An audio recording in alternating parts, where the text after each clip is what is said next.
Alright, this is a 26-inch Mongoose fat tire bike, 4-inch tires, with an electric kit on it, 1000 watt. It comes with the rim, the motor, and all the controls. It's a pretty easy kit to install, but you have to put on your own tire and rim liner. But real happy with it. Runs good, and it's real good on soft dirt, even hard packed sand.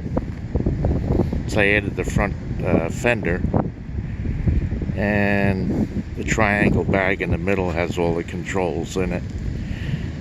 I had a battery pack for a rear rack that I put on, and then saddlebags.